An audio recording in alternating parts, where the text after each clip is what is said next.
Complete అయింది 2016లో BRS party ప్రభుత్వం వచ్చినాక గౌరవ ముఖ్యమంత్రి కేసీఆర్ గారి నాయకత్వంలో ఎల్లంపల్లి పూర్తయింది.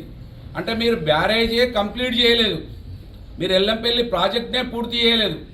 మరి మీరు ఎల్లంపల్లిని శ్రీపాదరావు కట్టిండనే తెలివి తక్కువ మాట అన్నాడంటే, శ్రీపాదరావు చచ్చిపోయింది 99లో ఏప్రిల్ 13 ఏప్రిల్ 99లో చచ్చిపోయింది. శ్రీపాదరావు కట్టిండంటే బుద్ధి ఉందా, దానికి ఏమైనా జ్ఞానం ఉందా? ఆ పక్కకున్న సన్యాసాన్ని చెప్పాలి, అరే నాయన మా అయ్య ఎప్పుడు చచ్చిపోయినరా నాయన అని ఆ సన్యాసి చెప్పకపోయా, నీకు తెలివి లేకపోయా. ఇక పొడుగున్నోళ్ళకు తెలివి లేదు, పొట్టివానికి నీకేం తెలివి లేదు. కనుక ఇవాళ అందుకే నీకు తెలివి లేదు, నీ పక్కకున్నటువంటి నీ మంత్రివర్గంలో ఉన్నటువంటి సన్యాసులకు తెలివి లేదనేది ఇవాళ స్పష్టమవుతా ఉన్నది. ఒకవేళ ఎల్లంపల్లిని మీరు పూర్తి చేయలేదు ఒక అంశము, రెండో అంశము ఎల్లంపల్లిని మీరు పూర్తి చేసున్నా మీరు హైదరాబాద్కు నీళ్లు తీసుకుపోవాలంటే ఏం చేసిరు? మీరు ఏమీ చేయలేదు.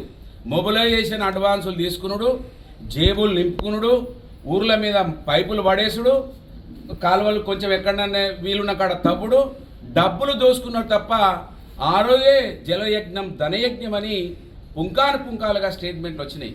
కాళేశ్వరం నీ ముఖానికి కూలిపోయిందా? వస్తావా మేడిగడ్డ కాడికి? వస్తావా అన్నారం కాడికి? వస్తావా సిరిపురంలో ఉన్నటువంటి సుందెల బ్యారేజ్ కాడికి? కూలిపోయిందా? నీ ముఖం కూలిపోయింది, మీ తెలివి కూలిపోయింది, మీ జ్ఞానహీనమైపోయారు మీరు. కనుక అంతేకాకుండా ఇవాళ ఎల్లంపల్లిని పూర్తి చేసి కేసీఆర్ గారు ఆ తర్వాత నంది పంప్ హౌస్ అంటే నంది మేడారంలో ఉన్నటువంటి పంప్ హౌస్ను పూర్తి చేసి అక్కడి నుంచి